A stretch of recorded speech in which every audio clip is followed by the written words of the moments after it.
नमस्कार, न्यूज 24 देख रहे हैं आप। मैं हूं आपके साथ डॉक्टर मीना शर्मा। बिहार के नितिन नबीन ने बीजेपी के राष्ट्रीय अध्यक्ष के रूप में पदभार ग्रहण आखिरकार कर लिया है। कार्यकारी अध्यक्ष से अब वो अध्यक्ष बन गए हैं।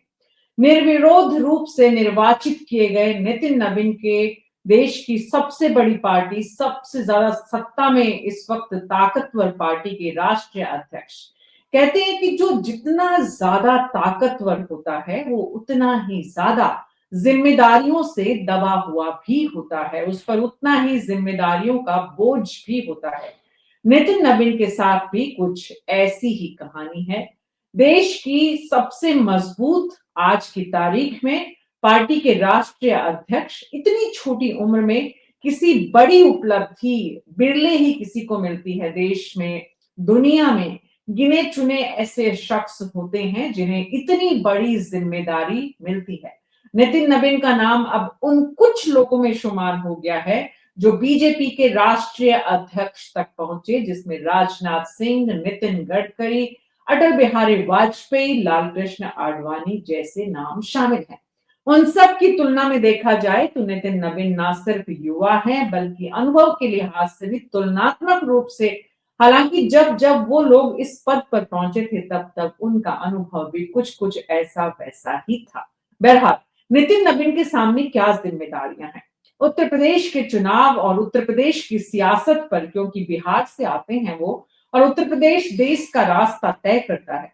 तो देश के रास्ते तय करने वाले इस प्रदेश में नितिन नबीन के आने से क्या सियासी मायने हैं, हमारे खास मेहमानों के साथ आज इसी पर विस्तार से चर्चा करते हैं। हमारे साथ Prashant Dev, associate editor news 24, Aparna Dixit, प्रवक्ता बीजेपी, विवेक पांडे, प्रवक्ता समाजवादी पार्टी, आगा यूनुस, प्रवक्ता कांग्रेस पार्टी, और नावेश शिकोजी, वरिष्ठ पत्रकार जुड़े हुए हैं। आप सभी का बहुत बहुत स्वागत है। तो अपर्णा जी, शुरुआत आपसे करते हैं। आप अकेली पैनल की महिला हैं। वैसे ही महिलाएं बहुत कम आती हैं। आप अच्छी मुखर प्रवक्ता हैं, अच्छा बोलती हैं, तो दोहरी जो आपके साथ अच्छी बातें हो जाती हैं।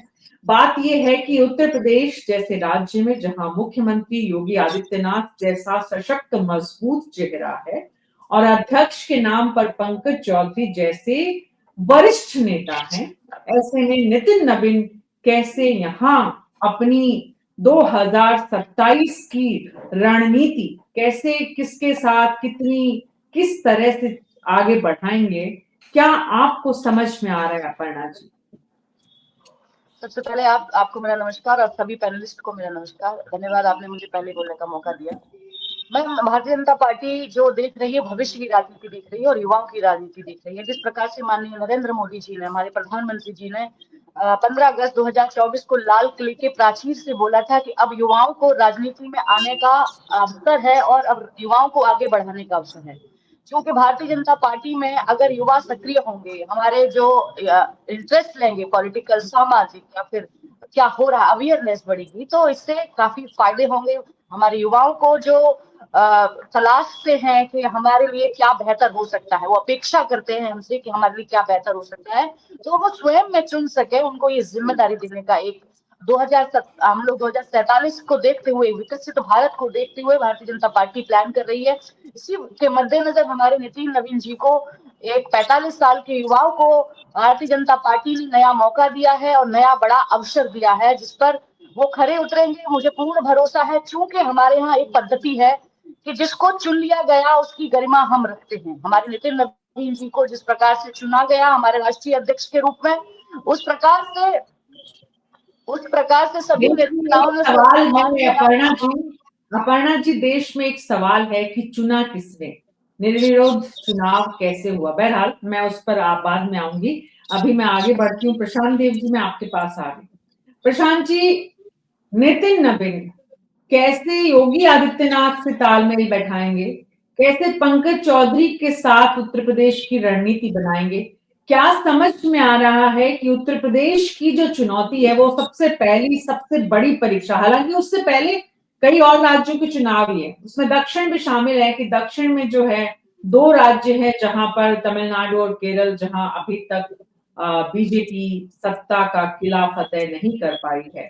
तो पश्चिम बंगाल का चुनाव आएगा, तो लेकिन अगर हम उत्तर प्रदेश के नजरिए से देखें तो बिहार के किसी व्यक्ति का राष्ट्रीय अध्यक्ष की कुर्सी पर इस नौजवान का होना योगी आदित्यनाथ के साथ तालमेल किस तरह का बैठा पाएंगे? जी मीना जी, देखिए चुनौतियों का आसमान की अगर बात की जाए तो आपने चूंकि वहीं की शुरुआत कर दी जहां से मैं शुरू करना चाह रहा था, उत्तर प्रदेश से। ये बात है, ठीक है कि पश्चिम बंगाल, केरल, तमिलनाडु में चुनाव हैं, लेकिन इन राज्यों के चुनाव से नितिन नवीन की परीक्षा की जाए तो शायद बेमानी होगा, लेकिन उत्तर प्रदेश में जरूर परीक्षा होगी, क्योंकि ये उत्तर भारत क्षेत्र से ही आते हैं, युवा आते हैं, और पहली चुनौती इनके सामने सबसे बड़ी उत्तर प्रदेश की वो इसलिए होगी कि उत्तर प्रदेश इस वक्त जिस तरीके से हमें बढ़ता हुआ अंदरूनी तौर पर दिखाई दे रहा है, दलित, ओबीसी, कुर्मी, कुशवाहा, निषाद, पटेल, क्षत्रिय, ब्राह्मण, इसको कैसे समेटेंगे? क्या इन सब का जवाब एक युवा नेतृत्व हो सकता है? ये बहुत ठीक मतलब एक बड़ी बात जरूर है उत्तर प्रदेश में, क्योंकि आज सबको पता है कि खुलकर कोई नहीं बोलता है, लेकिन ये सबको पता है कि केंद्र और राज्य में कहीं कहीं कभी कभी ऐसी आवाजें सुनाई देती हैं, लगता है कि उत्तर प्रदेश में कुछ ठीक ठाक नहीं है। और कुछ कोई कहे या न कहे कि जो रिमार्केबल पॉइंट है वो 2024 का चुनाव है, जहां से कि अंदरूनी गड़बड़ियों की वजह से 37 लोकसभा की सीट समाजवादी पार्टी की झोली में डाल दी गई थी। मैंने खूब कवर किया, एक लगभग विधानसभा लोकसभा वाइज हमने खूब एक्सटेंसिव कवर किया। कहीं नहीं लगता था कि समाजवादी पार्टी के जो मूल 5-6 मतलब संसदीय क्षेत्र है उससे आगे कहीं बढ़ पाएगी, लेकिन साथ ही साथ ये जरूर दिखता था कि हर सीट पर लड़ाई है, और आपने बनारस का भी हाल देखा। तो ये ऐसा क्यों हुआ? ये एक सबसे बड़ी चुनौती जरूर होगी 2029 के लिए भी, 2027 के लिए। तो मैं फिर कह रहा हूँ कि पश्चिम बंगाल, केरल, तमिलनाडु जो दक्षिण के राज्य हैं, उसकी तो आप बात मत कीजिए, लेकिन उत्तर प्रदेश की बात जरूर कीजिए। और उत्तर प्रदेश में किस तरीके से, हालांकि उत्तर प्रदेश के क्षेत्रीय जो छत्रप है वो चुन लिए गए हैं पंकज चौधरी के रूप में, तो कैसे तालमेल बैठेगा? क्योंकि जब मैं देखता हूँ कि पंकज चौधरी को, तो मुझे साथ ही साथ वो भूपेंद्र चौधरी जाट नेता भी याद आते हैं, जो जिनकी वापसी हुई, जिनकी जगह पे पंकज चौधरी गए। तो पश्चिम का जाट, पूरब का ओबीसी, फिर बीच में छोटे दल, जिससे लेकर के गुलदस्ता 2017 से बनना शुरू हुआ था, वो 2024 में आके ऐसा फूटा कि जैसे कि सब कुछ बिखर सा गया है। तो ये एक चुनौती जरूर है, और ये सबको बीजेपी के शीर्ष नेताओं से लेकर के नीचे तक ये एक बात दिखाई जरूर देती है, एक पिक्चर दिखती है कि वो जो एक ऐसे एक फूल, कमल के फूल के रूप में सब सारी जैसे कि अलग अलग पंखुड़ियां, वैसे वैसे तमाम छोटे जाति के दल, तमाम दल को एक फूल में पिरो लिया गया था, वो शायद पंखुड़ियां कहीं बिखर रही हैं। तो ये चिंता जरूर नितिन नवीन को सबसे पहले होगी कि उत्तर प्रदेश को कैसे संभाला जाए, क्योंकि सबसे बड़ा स्टेट है, मिनी इंडिया है, और उत्तर प्रदेश ही तय करेगा 2029 का रोड मैप। तो और जिस तरीके से उत्तर प्रदेश में चीजें हुई हैं, और जिस तरीके से समाजवादी पार्टी अपना दमखम दिखा रही है, ये बात सच है कि बीजेपी एक बड़ी ताकत है, बड़ी कार्यकर्ताओं का दल उनके साथ है। तो अब इस पे जरूर नितिन नवीन सोच रहे होंगे, और सबसे बड़ी प्राथमिकता उनकी यही होगी कि उत्तर प्रदेश में कैसे वो स्थिति वापस लाया जाए, यानी कि जो ग्लोरी थी उत्तर प्रदेश की ताकत अगर नहीं रहेगी, जो आपने जब से देश आजाद हुआ है उत्तर प्रदेश की भूमिका सबसे महत्वपूर्ण रही है, और 80 लोकसभा सीट भारी मतलब पूरी वाला सीट है, प्रदेश है, और राजनीति के तौर पे अगर उत्तर प्रदेश में आपकी ताकत है तो पूरे देश में आपकी ताकत है। ये बात सच है कि दक्षिण विजय की तरफ बीजेपी लगातार बढ़ रही है, दक्षिण विजय को कंपनसेट करने की कोशिश कर रही है। उत्तर प्रदेश की ताकत को लगातार केंद्र की ताकत से तुलना भी की जा रही है। तो देखिए इस वक्त उत्तर प्रदेश कैसी स्थिति में, मतलब ये राजनीति की चाल है, राजनीति कुछ इसी तरह से आगे बढ़ती है। मीना जी एक चीज बताना चाहता हूँ। अभी मैं पार्टी मुख्यालय से आ रहा हूँ, जहाँ पे देखा एक चीज थोड़ी सी शुभ संकेत मुझे ये दिखाई दे रही कि वहां पे प्रधानमंत्री थे, नितिन नवीन थे, तमाम बड़े बड़े नेता थे, लेकिन जब योगी आदित्यनाथ वहां से होके जब निकल रहे थे तो इतनी भीड़, इतना शोर, इतना उनको घेरा गया।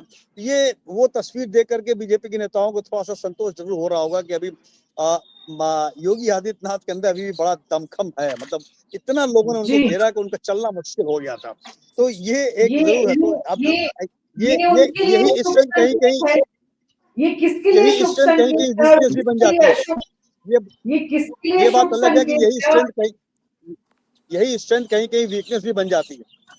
यस यस यस, और इसीलिए चिंता मतलब नितिन नवीन की है कि इस उभरती हुई उत्तर प्रदेश की ताकत के साथ तालमेल कैसे बैठाएंगे। विवेक पांडे जी, मैं आपके पास आ रही हूँ। नाविद जी, विवेक जी को सुनने के बाद आपके पास आती हूँ प्लीज। विवेक पांडे जी, बात यह है कि समाजवादी पार्टी अपनी ताकत लगातार बढ़ाने के प्रयासों में लगी हुई है और इस ताकत को कम करने के लिए ही युवा चेहरे के रूप में बीजेपी ने नितिन नवीन, वो भी बिहार से, उत्तर प्रदेश से सटा हुआ प्रदेश, और बोली, भाषा, सारे संभागों की समझ, सब कुछ वैसा ही।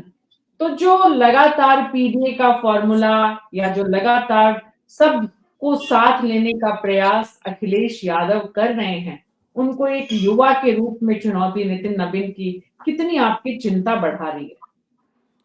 देखिए, मंच पर उपस्थित सभी सम्मानित पैनलिस्टों को पहले तो मेरा प्रणाम। अपनी बातों को अनुमोदन के साथ अभिव्यक्त करने की अनुमति मैं चाहूंगा।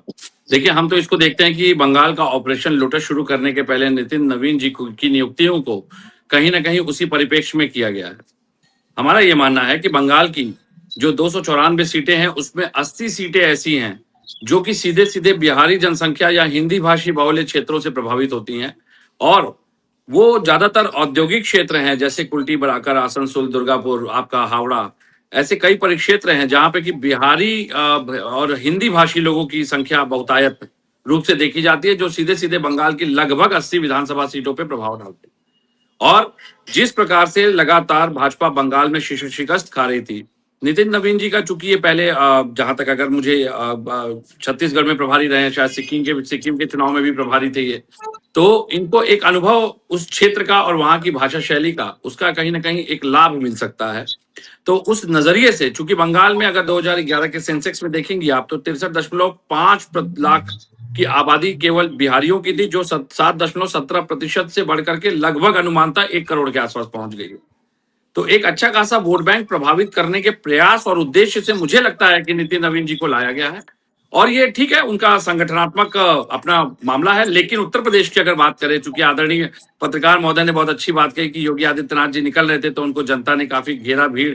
भाई, हम तो ये देखना चाह रहे थे कि जनता तो उनका इंतजार वाराणसी में कर रही है, काशी में कर रही है, प्रयागराज की धरती पे कर रही है स्नान के समय। वहां पे शंकराचार्य जी उनका इंतजार कर रहे हैं, उनको तो वहां होना चाहिए आज। भाई, वहां जाए तब पता चलेगा उनको कि स्थिति, ग्राउंड जीरो रिपोर्ट क्या है नितिन नवीन जी के आगमन पे। एक तरफ जहां राज्याभिषेक हो रहा था, दूसरी तरफ संतों का आशीर्वाद भाजपा को प्राप्त हो रहा था। तो ये दृश्य भी तो इसको भी तो नकारा नहीं जा सकता, क्योंकि हमारे यहाँ कहावत है कि कुछ लोग के चरण बड़े शुभ होते हैं, लेकिन यहाँ तो चरण पड़ते ही जिस तरह से प्रयागराज की धरा पे शंकराचार्य का ही अपमान हो गया, ये तो बहुत ही विवादित स्थिति हो गई भाजपा के लिए। तो अब नितिन नवीन जी कैसे लड़ेंगे, चुनौतियों का सामना कैसे करेंगे, ये तो भाजपा के लोग जाने। लेकिन समाजवादी पार्टी अपने स्टैंड को लेकर बड़ी स्पष्ट है। हमने अपने पीडीए के उद्देश्य को हमें आगे बढ़ाना है और उसी दिशा में हम काम भी कर रहे हैं। और समाजवादी पार्टी लगातार, देखिए, मुद्दों की बात करेगी, मुद्दों पे प्रखर मुखर से ये किसी को भी अध्यक्ष बनाए, राष्ट्रीय अध्यक्ष बनाए। मुद्दा यह है कि भाजपा का अगर आप कार्यप्रणाली का तरीका देखेंगे तो नितिन नवीन जी के लिए चुनौती भाजपा के अंदर ही खड़ी हो जाएगी, कहीं ना कहीं खेमे में। जब योगी आदित्यनाथ जी को लाया गया था, युवा बता के लाया गया था, लेकिन आज वो जिन चुनौतियों का सामना आंतरिक गुटबाजी में कर रहे हैं, नितिन नवीन जी के सामने एक से एक दिग्गज और एक से एक अनुभवी नेता भाजपा के, अब वो काम करते हैं कि उनको रिमोट की तरह संचालित करते हैं, ये तो आने वाला वक्त बताएगा। जी, तस्वीरें देख रहे हैं हम, देश के प्रधानमंत्री उन्हें मिठाई खिला रहे हैं और गद्दी सौंपने के बाद कुर्सी के पीछे खड़े होकर फोटो भी खिंचवा रहे हैं। नावेश शिको जी, आपके पास आ रही हूं मैं।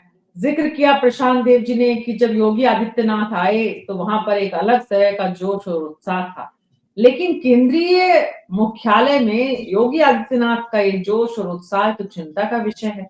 तो इस चिंता के बीच में कैसे तालमेल जो नितिन नवीन बैठाएंगे कि वो उत्तर प्रदेश में योगी को भी साथ लें, देश में केंद्र को भी साथ लें और प्रदेश में पंकज चौधरी से भी तालमेल करें, तो उनके सामने ये चुनौती छोटी नहीं है, बहुत बड़ी है। देश की सत्ता का रास्ता जिस उत्तर प्रदेश से निकलता है वो अभी एक तरह से अंगारों पर है। देखिए, ये बात सब जानते हैं कि उनको बहुत कुछ करना नहीं है, उनको एक रूट मिलेगा, उनको एक गाइडलाइन मिलेगी, उनको एक साचा मिलेगा, उनको एक खाका मिलेगा और उस चीज को वो ऑपरेट करेंगे। इस बात में कोई शक नहीं है। अपने विवेक से, अपने दिमाग से, अपनी रणनीति से वो कुछ नहीं करेंगे और ये सच्चाई भी है। पूरी दुनिया में, पूरे भारत में कोई राजनीतिक दल हो, छोटा राजनीतिक दल हो, बड़ा हो, राष्ट्रीय, प्रांतीय या दुनिया का सबसे बड़ा राजनीतिक दल जैसे भाजपा, हर कालखंड में जाइए, हर एक राजनीतिक दल हो या इंडस्ट्री हो या घराना हो, वहां एक दो ही चेहरे होते हैं बस, बाकी सब सेकेंडरी होता है। आज के दौर में भारतीय जनता पार्टी, नई भारतीय जनता पार्टी, नवीन भाजपा में यह तय हो गया है कि हम पद भले ही नहीं रखें, सिर्फ हम ताकत रखेंगे अपने पास, और वो दो ही चेहरे हैं, नरेंद्र मोदी जी और अमित शाह जी। सब कुछ उनके पास में है और ये आज की बात नहीं है, हर दौर में। पहले के दौर में क्या होता था, मैं भाजपा की बात नहीं कर रहा हूं, सारे दलों में, हर इंडस्ट्री में, हर घराने में, हर एक परिवार में एक दो लोग मुखिया होते हैं और वो मुखिया होने के नाते मुखिया का पद भी ग्रहण करते हैं। और भाजपा में भी ऐसा ही होता था, जो सबसे बड़ा ब्रांड चेहरा होता था वो अध्यक्ष होता था या प्रधानमंत्री के तौर पे पेश होता था और प्रधानमंत्री बन जाता, जैसे अटल जी या संघ का बहुत कोई पुराना चेहरा, ब्रांड चेहरा। लेकिन नई भाजपा में अब एक नया ट्रेंड शुरू हुआ है कि हम बिल्कुल नए नवेलों को, जिनको बहुत बड़ी पहचान ना हो, जो एक मामूली वर्कर हो, मेहनती हो, ईमानदार हो, अनुभवी हो, बिल्कुल नील ना हो, उसको हम बड़ा पद दे देंगे। ये इन्होंने जैसा कि किया, आपने देखा राजस्थान में किया, मध्य प्रदेश में उन्होंने मुख्यमंत्री के चेहरे दिए। और ये मैसेज है, नवीन जी जो है, ये एक मैसेज है, ये मैसेज दिया है प्रधानमंत्री जी ने और अमित शाह जी ने, गृह मंत्री जी ने। ये पूरे समाज को, पूरे भाजपा को, पूरी सरकार को, पूरे विपक्ष को और हर जनता को दिया है कि हमारी पार्टी वो पार्टी है जहां एक कार्यकर्ता कुछ भी बन सकता है। आज प्रधानमंत्री ने अपने उद्बोधन में भी यही कहा कि मैं इनके अंडर में रहूंगा आपके, और कार्यकर्ता के तौर पर उन्होंने कहा कि हमारी सबसे बड़ी ताकत, प्रधानमंत्री जी ने कहा, इतने वर्ष तक मैं मुख्यमंत्री रहा, इतने बार से मैं प्रधानमंत्री चुना जा रहा हूं, लेकिन वो ताकत कोई बाहरी ताकत नहीं है, ताकत ये है हमारी कि हम भाजपा के कार्यकर्ता हैं। वही उन्होंने नवीन जी को एक बड़ा, सबसे बड़ा पद दे के ये बता दिया कि हमारी पार्टी में क्षेत्रीय ताकत, राष्ट्रीय ताकत, ब्रांड चेहरा, बड़े बड़े कारनामे, बड़ा पैसा, बड़ा वर्चस्व, बड़ा जनाधार कुछ नहीं है। ईमानदारी से कोई भी वर्कर अगर काम कर रहा है तो हम उसको बड़ा पद दे सकते हैं। हालांकि इसके पीछे सच्चाई ये भी है कि पद तो आप दे दोगे, लेकिन उनको अपने विवेक से काम करने नहीं दिया जाएगा, इस बात को जानते हैं। और ये कांग्रेस ने ट्रेडिशन शुरू किया। जब कांग्रेस पर ऐसे आरोप लगने लगे कि एक ही परिवार बार बार सर्वोच्च पदों पर बैठ रहा है, तो उसने कहा चलो ठीक है, अब हम नहीं बैठेंगे, हम अध्यक्ष तो बना देंगे, लेकिन गाइडलाइन हमारी ही होगी, हाथ में डोरी हमारे ही होगी। ऐसे ही यहां ही है, जो भी हो। लेकिन आज भी प्रधानमंत्री जी, गृह मंत्री जी का ही पूरी ताकत उनके हाथ में है। नवीन जी उस गाइडलाइन और उस साचे पे चलेंगे। बाकी एक अच्छा संदेश है, इसकी सराहना करना चाहिए। हर पार्टी के एक मामूली वर्कर को, किसी क्षेत्रीय नेता को राष्ट्रीय पहचान बना देना, सबसे बड़ा पद दे देना, ये संकेत तो अच्छा है, मैसेज तो अच्छा है जी। हर राजनीतिक विश्लेषक इसके दो ही संदेश और संकेत बताता है, और दो में पहला ये कि युवा और नई पीढ़ी को बीजेपी अब सौंपी जा रही है, और दूसरा ये कि मोदी और शाह अपनी कमांड मजबूत रखना चाहते हैं। राजनीति को ठीक से जानने वाले राजनीतिक विश्लेषक, राजनीतिक विद्वान इस बात को भी जानते हैं कि सत्ता नियंत्रित रखेंगे तभी सत्ता अपने पास रह पाएगी, नहीं तो जो हाल कांग्रेस पार्टी का हुआ वो किसी भी राजनीतिक दल का हो सकता है। सबसे ज्यादा लंबे समय तक इस देश पर शासन जिस पार्टी ने किया, आज उसकी जो स्थिति है उसका कारण यही था कि सत्ता की पकड़ कमजोर हो गई। तो सत्ता की पकड़ मजबूत रखना मोदी शाह की जरूरत है, मजबूरी या सत्ता में बने रहने की चाहत, इसे कोई भी नाम दे दिया जाए। बात ये है अपर्णा दीक्षित जी कि जिस तरह से नितिन नवीन आए हैं, जेपी नड्डा गए, एक अध्यक्ष पर भले ही कितना ही आला कमान जो चाहे वो सब कुछ करने का दबाव होता है, किस शैली में करना है ये उसे खुद तय करना होता है। जेपी नड्डा अध्यक्ष के रूप में जिस रूप में देखे गए, नितिन नवीन को आप उनसे अलग कैसे देखना चाहता है पार्टी का वर्कर? देखिए, सबसे पहले तो मैं इस बात का मतलब मैं नहीं मानती इस बात को कि उनको एक कठपुतली की तरह बैठा दिया, ये बताने की कोशिश की जा रही है और ये लगातार नैरेटिव सेट किया जा रहा है। तो मैं बता दूं, मैम आपने भी जैसा कहा कि देखिए कोई भी पद होता है तो उसके ऊपर एक खुद की जिम्मेदारी होती है, खुद का विवेक होता है, खुद की समझ होती है, उसी के हिसाब से उसे निर्णय लेने होते हैं। बड़ा परिवार है, बड़े परिवार को नियंत्रण और बड़े परिवार को अच्छे तरीके से कैसे चलाया जा सके और सब कुछ जोड़कर कैसे रखा जा सके, ये भी बहुत बड़ी जिम्मेदारी होती है। माननीय नितिन नवीन जी जिस प्रकार से आगे आ गए हैं, उनके पिता विधायक थे, बहुत ही उनका बैकग्राउंड, उनका आरएसएस से जुड़ा हुआ है, उनकी जो अपनी कार्य क्षमताएं हैं और उनकी जो कार्यशैली है वो कहीं ना कहीं अनुशासित दिखाई देगी आपको, लोगों को जोड़कर रखने का काम करेगी। भारतीय जनता पार्टी का हर कार्यकर्ता ये मानकर चलता है कि अगर हम भविष्य की पॉलिटिक्स करेंगे तो उसके लिए हमें युवाओं को मौका देना चाहिए। माननीय नरेंद्र मोदी जी ने बस यही स्पष्ट किया है कि हम कठपुतलियां नहीं बनाएंगे, हम उन सिपाहियों को तैयार करेंगे जो आने वाले भविष्य के लिए राजनीतिक बुद्धि और विवेक और प्रखर और आत्मविश्वास के साथ खड़े रहें। तो ये नए युवाओं को राजनीति में लाने का और उनको सिखाने का काम है, भविष्य के लिए तैयार करने का काम कर रहे हैं माननीय नरेंद्र मोदी जी। जैसे एक पिता को करना चाहिए वो अपने पिता की भूमिका निभा रहे हैं। और ऐसे ही मैं बता दूं, ये चुनाव जो हुआ है अकेले माननीय नरेंद्र मोदी जी ने नहीं किया है, वो सर्वसम्मति से चुने गए हैं राष्ट्रीय अध्यक्ष, उनका बाकायदा नामांकन हुआ है और उनको जिस तरीके से कार्यकारिणी अध्यक्ष के तौर पर बनाया था तो उन्हें देखा गया क्या ये ठीक रहेंगे और सबकी सहमति से हुआ है। ये बताने की बिल्कुल प्लीज चेष्टा न करें कोई कि उनको कठपुतली बना दिया गया। आदरणीय जेपी नड्डा ने जिस प्रकार से बनाया खुद को उन्होंने साबित करके दिखाया, 60% से अधिक उन्होंने चुनाव जिताए। तो मैं बता दूं, आदरणीय नितिन नवीन जी भी ऐसे ही साबित होंगे। आप कह रही थे 2027 में कैसे बैठेगा, तो देखिए हम पद की गरिमा रखते हैं और एक कार्यकर्ता, आदरणीय प्रधानमंत्री जी खुद को कार्यकर्ता मानते हैं और छोटा सा कार्यकर्ता भी खुद को कार्यकर्ता मानता है। ये सबसे बड़ी खूबसूरती है भारतीय जनता पार्टी की, जो ये बताती है कि हम लोकतांत्रिक पार्टी हैं। देखिए अब देखिए कितनी लोकतांत्रिक पार्टियां रह गई हैं, कितना हर किसी में परिवारवाद घुसा हुआ है, किसी ना किसी का पहले से निश्चित है। समाजवादी पार्टी में तो पहले से ही निश्चित है राष्ट्रीय अध्यक्ष अब यही रहेंगे, मुख्यमंत्री यही रहेंगे, मंत्रालय भले ही अदल बदल जाए उनके परिवार से या फिर उनके किसी जातिगत समीकरण को साधने को लेकर। लेकिन मैं बता दूं 2027 में लोगों को ये लगता है, देखिए बिहार में जैसे लगा मैम कि महिलाओं का, युवाओं का जिस प्रकार से रुझान दिखा है, उन्होंने जातिगत व्यवस्था को पछाड़ दिया।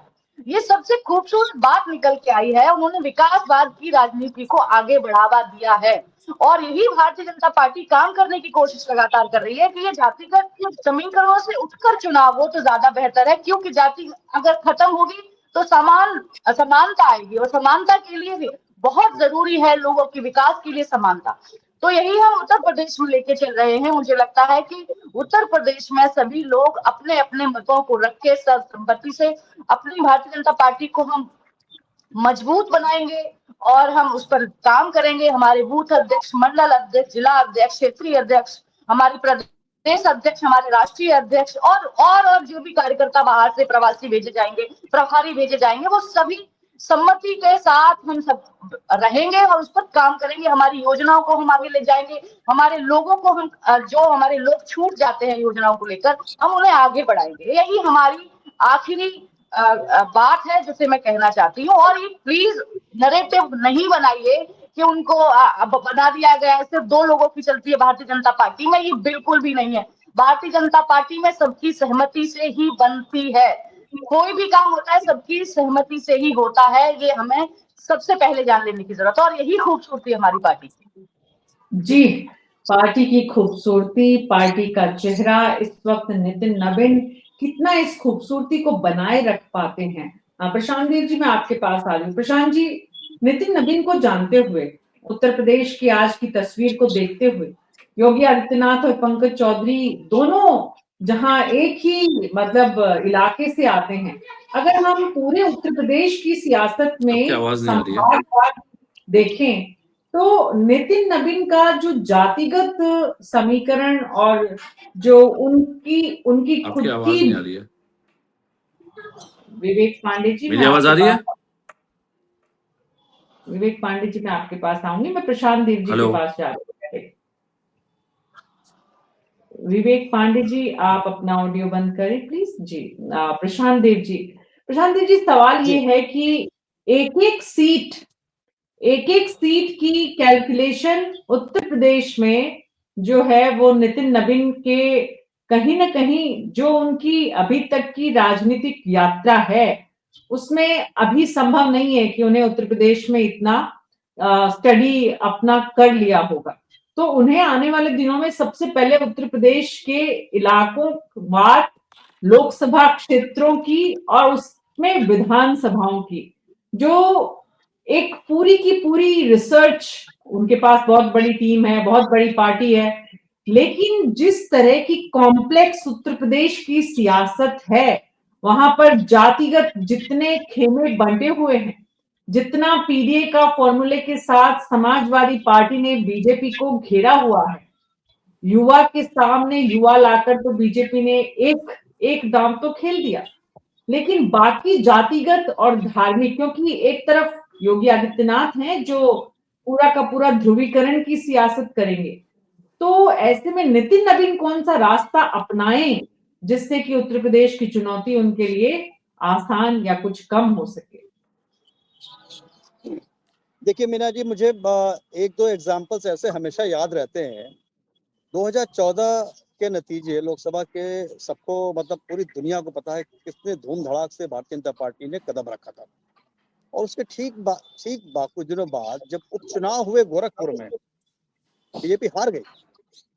मतलब योगी मोदी के फैक्टर का जब आंधी तूफान चल रहा था उस वक्त उपचुनाव हार गई, क्योंकि वो जितनी समीकरणों को नहीं साध पाई, तो निषाद को अपने साथ लेना पड़ा। फिर उसके बाद 2024 का लेटेस्ट देख लीजिए, जीत का अंतर प्रधानमंत्री की अपनी सीट पे ही बनारस में। तो ये मैं कह रहा हूँ योगी और मोदी का फैक्टर के बीच में कि जातीय समीकरण का जो एक जो बनता है ना, जातीय समीकरण का एक चैम्बर जो बनता है, वो अगर नहीं बना, नहीं सधा, तो आप बिखर जाइएगा। और इसीलिए अब देखिए 2022 के चुनाव में, 19 के चुनाव में क्या हुआ कि दलित वोट बैंक जो मायावती का था, वो जब छिटका, मतलब हाथी से छिटक के वो फूल पे आया, तो आपको 2022 और 2019 में अच्छे नतीजे मिले। और यही दलित वोट बैंक उत्तर प्रदेश में फूल से छिटक करके साइकिल पे चला गया किसी कारणवश, किसी भी कारण से, मान लीजिए संविधान के नाम पे चला गया, जो कहते हैं बीजेपी के प्रोपेगेंडा फैलाया विपक्ष ने, लेकिन गया तो नतीजा आपके सामने है।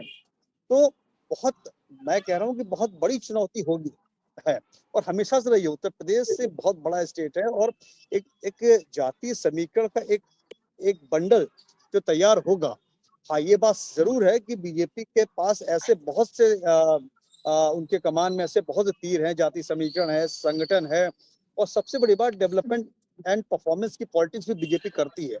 अब बात यह है कि क्या डेवलपमेंट और परफॉर्मेंस की पॉलिटिक्स बीजेपी का उत्तर प्रदेश में इससे नहीं अपार हो पाएगी? सब कुछ है, लेकिन जिस तरीके की स्थिति उत्तर प्रदेश में बन रही है, खड़ी हो रही है, तो वैसे में जरूर नितिन नबीन जो है, एक ये बात सच है कि एक युवा फैक्टर, एक यंग फैक्टर सामने आया है। इससे बहुत सा यंग लीडरशिप, मतलब ब्लॉक लेवल से लेके जिले स्तर के लेके राज्य स्तर तक का एक अपने आप एक मैग्नेटिक फोर्स आती है।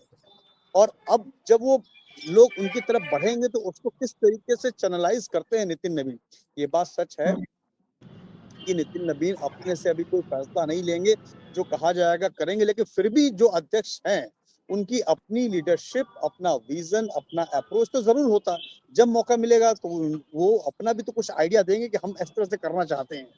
तो बात यह है कि क्या नितिन नबीन के पास जो फॉर्मूला वो लेकर के चलेंगे। अभी तक तो उनको जिम्मेदारी दी गई थी, सिक्किम के प्रभारी थे या अलग अलग स्टेट के प्रभारी थे, उसमें बहुत से फैक्टर्स थे। अब क्या है कि फाइनल कॉल लेनी है, भले भाई ऑन द रिकॉर्ड तो फाइनल कॉल इन्हीं की मानी जाएगी।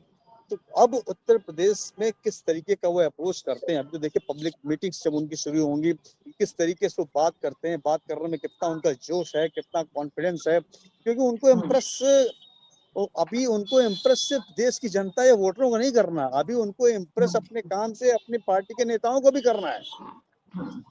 वो ये महसूस कर सके भाई आप हमारे साथ कांग्रेस पार्टी के प्रवक्ता प्रशांत जी बिल्कुल ठीक बोल रहे हैं। हमारे लीडर यही छोटे छोटे कदम हैं जिनमें देखा जाता है कि कोई लीडर कितना कैपेबल है, कितना उसमें क्षमता है, कितना वो अपनी पार्टी को आगे बढ़ाने की काबिलियत रखता है। आगा यूनुस जी जुड़ गए, कांग्रेस पार्टी के प्रवक्ता। आपकी पार्टी के राष्ट्रीय अध्यक्ष और बीजेपी के राष्ट्रीय अध्यक्ष में एक पूरी पीढ़ी का फर्क है आगा यूनुस जी। तो ये जो पीढ़ी का फर्क है, ये आपको नहीं लगता कि अब आपको भी कहीं ना कहीं सोचने को मजबूर कर रहा है?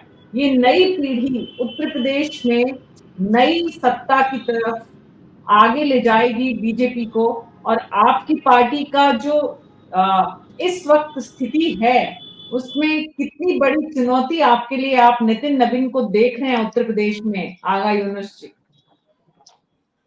देखिए, बीजेपी में प्रदेश जो राष्ट्रीय अध्यक्ष का चुनाव बीते समय में हुआ, वो साफ बताता है कि इनके अंदर आंतरिक लोकतंत्र नाम की कोई चीज नहीं है।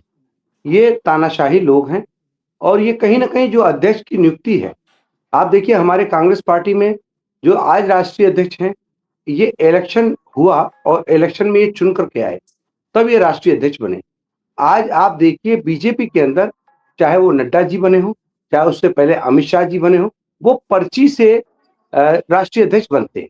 कार्यकर्ताओं के अधिकारों का हनन, कार्यकर्ताओं का कोई भी मत नहीं लिया जाता, ना इसके अंदर लोअर लेवल से जो लोग पीसीसी बनते हैं पार्टी के अंदर, उनका कोई मत होता। सिर्फ और सिर्फ दो लोगों का मत काम करता है, एक नरेंद्र मोदी जी और दूसरे अमित शाह जी।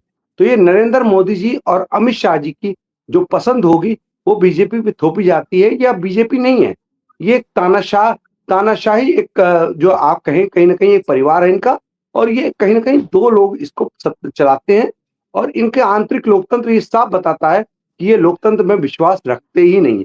अगर ये लोकतंत्र में विश्वास रखते तो कुछ लोगों का नाम पैनल में लाते, फिर उन पर इलेक्शन कराते, और उसके बाद वो राष्ट्रीय अध्यक्ष चुने जाते। ये कहीं ना कहीं जो ये नियुक्ति है, ये साफ कहीं ना कहीं ऐसा लगता है कि जो भाजपा के अंदर सर फुटअव्वल हो रहा है, जो भाजपा के अंदर आप देखिए कितने सारे ग्रुप्स बने हुए हैं, गुट बने हुए हैं, उनके सर फुटअव्वल को बचाने के लिए एक नया नाम जो मोदी जी और अमित शाह जी के लिए काम करेगा, क्योंकि रिमोट तो रहना असल में मोदी जी और अमित शाह जी के पास है।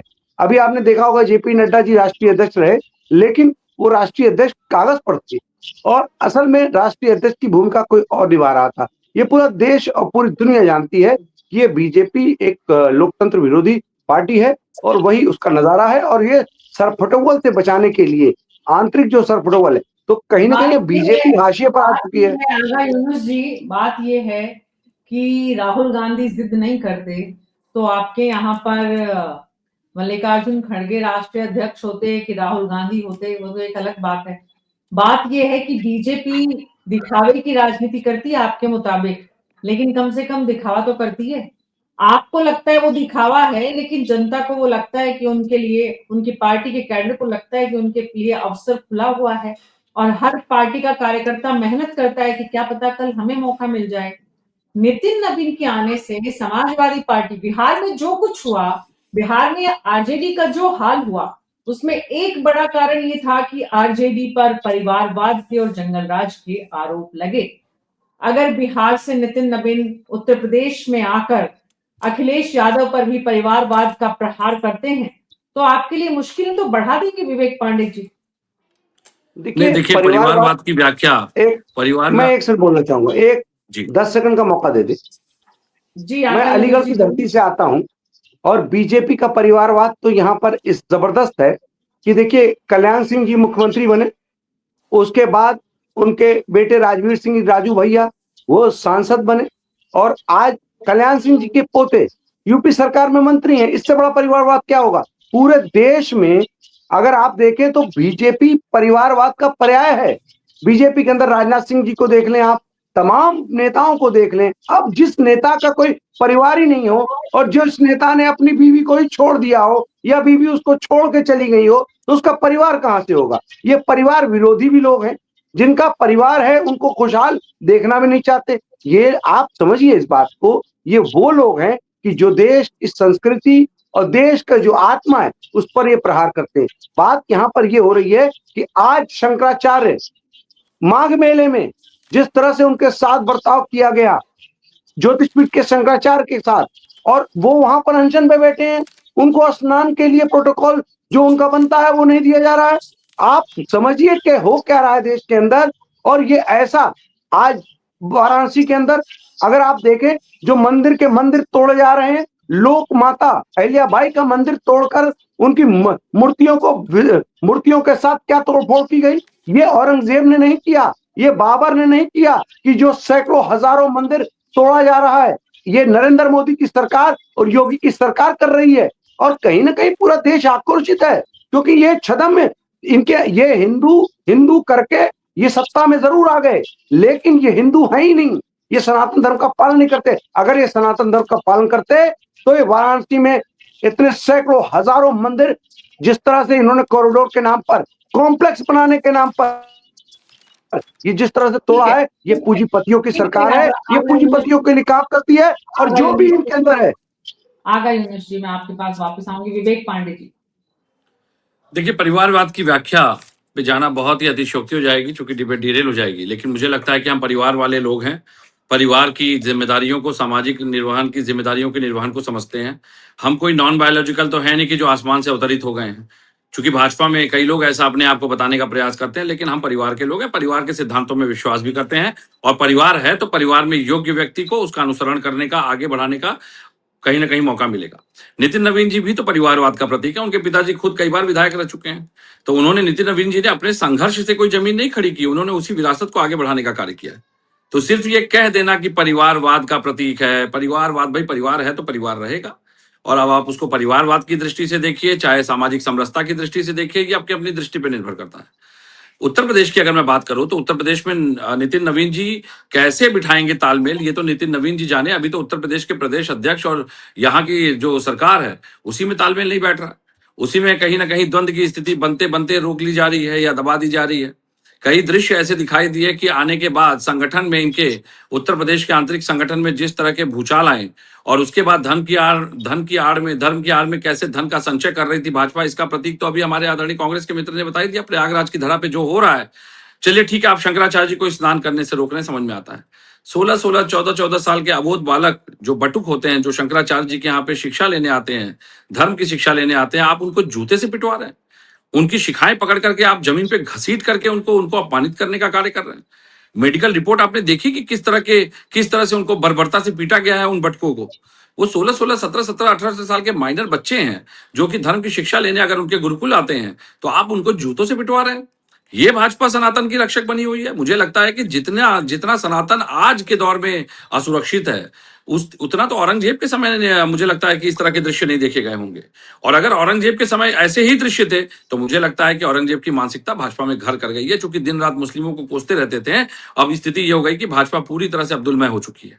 इनके पास धर्म के ध्रुवीकरण को छोड़ करके कोई उद्देश्य और मुद्दा तो बचा नहीं है। देखिए, हम तो बात करते हैं रोजगार की, बात करिए तो पलायन, अभी देखिए कितने वोटर्स कट गए उत्तर प्रदेश में।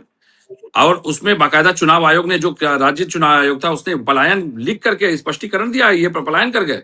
उत्तर प्रदेश सरकार तो पलायन को स्वीकार ही नहीं करती, वो तो कहती है उत्तर प्रदेश में नौकरियों की बारिश हो रही है। तो चुनौतियां तो बहुत है भाजपा के सामने, क्योंकि देखिए प्रचार प्रसार के माध्यम से एक समय तक आप डबल इंजन को धक्का दे सकते हैं, लेकिन अब इंजन आपस में टकरा रहे हैं, एक दाएं भाग रहा है, एक बाएं भाग रहा है। एक को दिल्ली की कुर्सी पे बैठना है, एक को दिल्ली में प्रधानमंत्री की कुर्सी पे बैठना है। तो पुराने इंजन में नया पेंट लगाने से इंजन की परफॉर्मेंस नहीं बढ़ती है। और ये बात सत्य है कि भाजपा अपने आंतरिक चुनौतियों से लड़ ले, जनता की चुनौतियां तो वो नहीं झेल पाएगी। और मैं तो कहूंगा कि पहले नितिन नवीन जी काशी का दौरा कर ले या प्रयागराज हो ले जी भाई, जी आशीर्वाद ले ले संतों का जरा जाके। धर्म की पार्टी है भाई, धर्म की राजनीति करती है, हम तो स्वागत कर रहे हैं। आइए। अपर्णा जी इतनी चिंता नितिन नवीन की विवेक पांडे जी को है, इससे आप समझ सकती हैं कि उनके लिए कितनी मुश्किलें हैं। देखिए, मैं कहना चाहती हूँ आप सभी की। म्यूट है आप, अनम्यूट करिए। आवाज आ रही है आपको? आ रही है, आपको सुन पा रहे जी। मैं कहना चाहती हूँ कि परिवारवाद क्या होता है कि पीढ़ी दर पीढ़ी किसी भी पार्टी को, कार्यकर्ता को न सौंपकर खुद अपने हाथ में रखना परिवारवाद होता है। पीढ़ी दर पीढ़ी पूरी पार्टी है समाजवादी पार्टी, पीढ़ी दर पीढ़ी सौंपी जा रही है सत्ता। आदरणीय जवाहरलाल नेहरू के बाद राहुल गांधी जीता, ये है परिवारवाद। दूसरे व्यक्ति को मौका नहीं। क्या अच्छे कार्यकर्ता नहीं होंगे? क्या अच्छा विश्लेषक नहीं होगा? राहुल गांधी जी कार्य योजनाएं नहीं प्रधानमंत्री बन सकते थे, उन्होंने प्रधानमंत्री के पद को निकाला। बड़ी शांति सुना था प्लीज। झूठ नहीं, झूठ ना फैलाएं प्लीज। झूठ ना फैला, कहाँ झूठ फैला रही हूँ, सब जानते हैं। मैं क्या झूठ आपको पता है कि राहुल गांधी, सोनिया गांधी वो नाम है जो देश का सर्वोच्च पद उन्होंने इनकार किया। इन्हें शांत कीजिए प्लीज, तब मैं बोलूं। मैं किसी के बीच में नहीं बोलती हूँ, डिबेट की मर्यादा रखती हूँ हमेशा। कृपया करके आपसे भी अपेक्षा मेरी यही रहेगी। सुन लीजिए, अगर आपने बोला है तो। भारतीय जनता पार्टी में आप कह रहे थे कि किस प्रकार से परिवारवाद के प्रतीक है नवीन जी। अरे आप खुद जरा सोचिए कि परिवारवाद को पूरा जो स्वरूप दिखाई दे रहा है कांग्रेस के प्रतीक के रूप में और समाजवादी पार्टी के प्रतीक के रूप में, कोई और व्यक्ति यहाँ राष्ट्रीय अध्यक्ष नहीं बन सकता है, क्योंकि बनेगा तो उन्हें डर है कि हमारी पार्टी को कहीं हथियार दिया जाए। समाजवादी पार्टी में जिस प्रकार से परिवार में कलेश हुआ था, वो ये प्रतीक था कि अब आपके यहाँ लोग परिवार ही छोड़ दे तो हम जिम्मेदार हैं क्या उसके लिए? अब आपके यहाँ लोग परिवार छोड़ दे, हम जिम्मेदार हैं? और सुनिए बात ये अपर्णा जी बात ये है कि कांग्रेस का परिवारवाद है, बीजेपी का नहीं है। समाजवादी पार्टी का परिवारवाद है। किस पीढ़ी दर पीढ़ी किस पीढ़ी को हमने आगे बढ़ा दिया भाई? अगर कोई स्वयं में राजनाथ सिंह जी के सुपुत्र क्या है? अनुराग ठाकुर के पिताजी कौन थे? जो पीढ़ी की बात हो रही है। जो काम